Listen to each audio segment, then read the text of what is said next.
So yesterday we got a good look at a visual cue of what is going to be the future for our Transformers Legacy line for next year.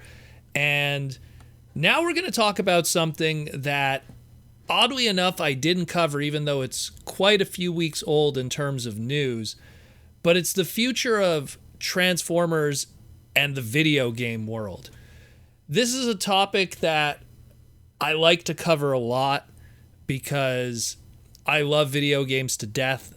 I have literally a section of my house dedicated to that, and it's probably something that I obsess more than anything outside of Transformers. I mean, the name Proto Man comes from the video game world. It comes from Mega Man. And the news broke that Wizards of the Coast, which is owned by Hasbro, was going to be starting a video game division, or as they title it, a digital games division, called New Raleigh-Durham Studios, which will develop AAA titles of the Hasbro properties for both PC and console. And there was no real big mention of Transformers. They mentioned that their first big project was going to be G.I. Joe, and they're aiming for a third-person action-adventure game, which, in all honesty, has my interest right there. That sounds intriguing as hell. But they did say that sooner or later they will work their way towards G.I. Joe's other stuff, Transformers, Micronauts, and Ouija, of all things. The Ouija boards, specifically. Probably a horror game, I would imagine. But this, I didn't want to talk about it too much because there's just not enough meat on the bone, really, to talk about. But instead, what I'll do, because a lot of people have been asking me to cover this, and it was just me going like, you know what? I will say this, and maybe it'll even be the title of the segment on YouTube, but the future of Transformer video games will be very interesting, to say the least, if this does turn out the way it does. Because Transformers right now, when it comes to any form of video gaming, is pretty bad. And it's been pretty bad for the past, dare I say, like 7 years, which is pretty crazy when you think about it. Because, I mean, when you really dial it back, it's like, what did we get in the past 7 years outside of really shallow, boring mobile game kind of stuff? Because when you really dig into it, it's like, okay, we got what? We got the Transformers Battlegrounds Cyberverse game, which was like a strategy game. It was okay. Don't get me wrong. It was passable. It had some mild DLC, but it wasn't exactly something that shook things up. It was a middle of the road kind of Transformer game. I don't hate it, but I don't say, oh, go out of your way and play it. It's absolutely amazing. Or it's a great supplemental to the Cyberverse, lore. It really isn't. It's just kind of there on the side, much like the Transformers animated DS game was. I didn't hate it. I actually kind of liked it a little bit because it reminded me of an old game called Lost Vikings by Interplay back in the day. But at the same time, it didn't add anything to animated. It wasn't a supplemental thing. It wasn't this amazing video game that you have to go out of your way to play. There's a lot of those kind of licensed games that Transformers has where they range between mediocre to pretty bad. And Battlegrounds was one of those kind of, and that was in 2020, for the Switch. I think it was for PS4, Xbox One, and I think there was a PC version too. And it was, it came out, no one really talked about it, and that was that. It was kind of mediocre. I bought it, played it, and I was like, it is what it is. If you like, Fire Emblem, kind of wets your whistle there. But otherwise, there's nothing really much to mention about it. And then when you go backwards from 2020, it gets pretty depressing when you really think about it. It's like, then it's like a bunch of mobile games that you've probably never even heard of because they were little mini game nothings. And then in 2017, we got Transformers Forged to Fight, another mobile game, which was okay. Nothing spectacular. I mean, if you're a fighting game enthusiast, it's not really your bang, let's put it this way. And then in 2016 we got Earth Wars, and both Forged to Fight and Earth Wars are still around as gotcha mobile game, pay money to unlock characters, and you're spending time It's I don't know, not what we think of when we think of mobile games as hardcore gamers, like, so the only like true in the past 7 years actual games that we got for Transformers was Battlegrounds in 2020, and then we go all the way back to 2015 and we're talking about Transformers Devastation, which was fun, but again, small game, middle of the road, was fun, but it was what it was.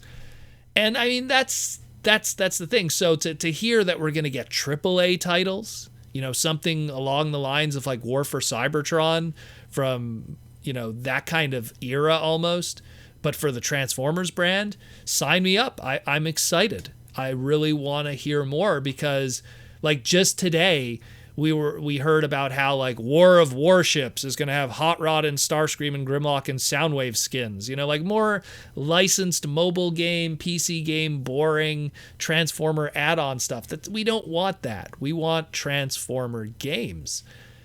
And the announcement of Wizards of the Coast making video games is intriguing in itself, because Wizards of the Coast is a card game company that Hasbro bought, and their history of making PC games or games in general is very limited.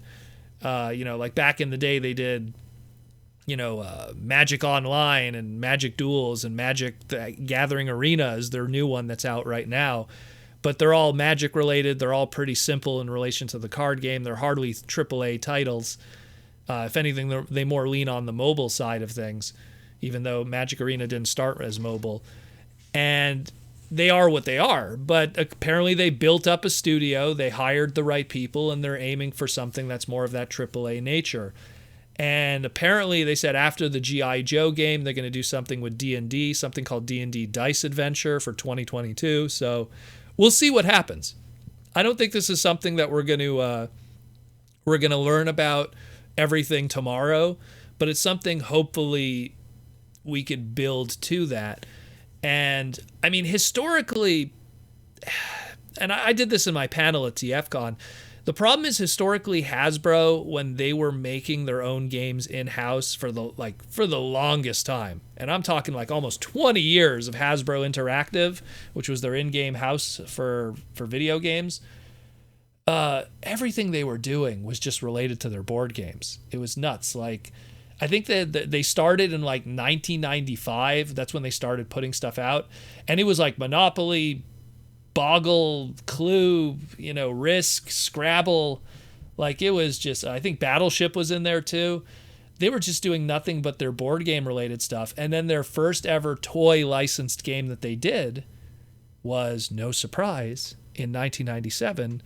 It was Beast Wars. And I think what made them also do that was because it was also their first game that was going to be on a console, which was the Beast Wars PlayStation game. So, and then after they did that, they went back to doing board games and stuff for a while, even, once in a while dropping a Star Wars in there or something.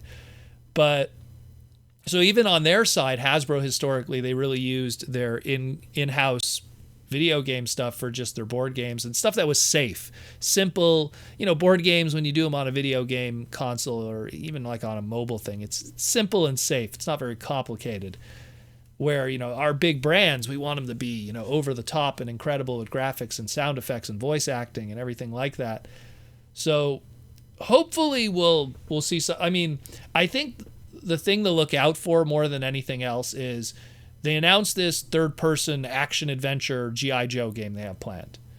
So whatever happens with that one, because that'll be the first step in this trip, will give us a good idea of what we could expect later on in terms of quality or effort or even budget that's put into it.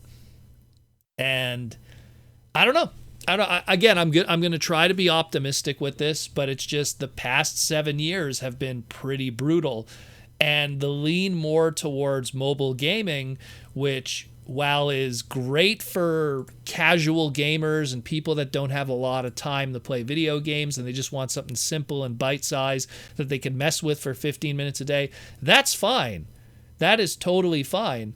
But considering that Transformers has literally been leaning on the mobile gaming thing for, dare I say, 7 years now, with little things here and there that haven't really shook up anything, it's time for something new. It's time for something fresh, and it's time for that demographic in that market. And hopefully, I mean, look, Hasbro, if they make something that is a AAA title and really gets a lot of non-Transformer fans interested in Transformers, it's all for the better. People might want to actually go out and buy Transformer toys if they enjoy this game, regardless of what continuity it's based in and stuff. It just might create some kind of interest, much like an Angry Birds could then spawn a toy line and then people wanting to buy it, or a Fortnite or a Minecraft could do the same too.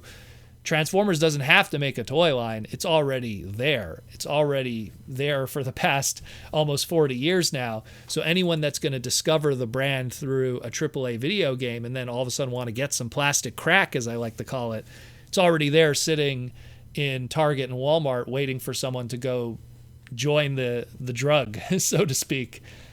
But we'll see what happens. Again, I'm going to cover this more as time progresses, but supposedly, again, according to their CEO, Chris Cox, that's literally his name, they got some big names and veterans from WB Games to join their company, from the Hitman series, and the one that really caught my eye, the Batman Arkham Asylum series. So, if I could get a Transformer game that's kind of in that Batman Arkham level, open world, Cybertron, both two factions you could pick. Let's say you could just be Autobots or Decepticons, and then you could have this open world Cybertron. That would be like a dream game for me in a lot of ways. And then if it could then have an online element, much like I guess GTA has in a lot of ways, Grand Theft Auto, that would be crazy. That would just be wow. But I mean, again, I don't want to get my hopes up. For all we know, we'll just get a rail shooter or something and it'll be kind of eh. But we'll see what happens. I have high hope. And, but just when this podcast is all about looking to the past to see how the future will be. And so far I have, not much really to pull from. Unfortunately, that's giving us confidence. But hey, if it's those guys from Batman Arkham, maybe we might get a good Transformer game. So we'll see how this G.I. Joe game rolls out, how that handles, and if that is looking real good, then maybe we could start getting excited for a Robots in Disguise video game property. Anyways, let me know what you think. I've had weird feelings about this since I read this news, and that's why I didn't cover it, because there just wasn't enough information.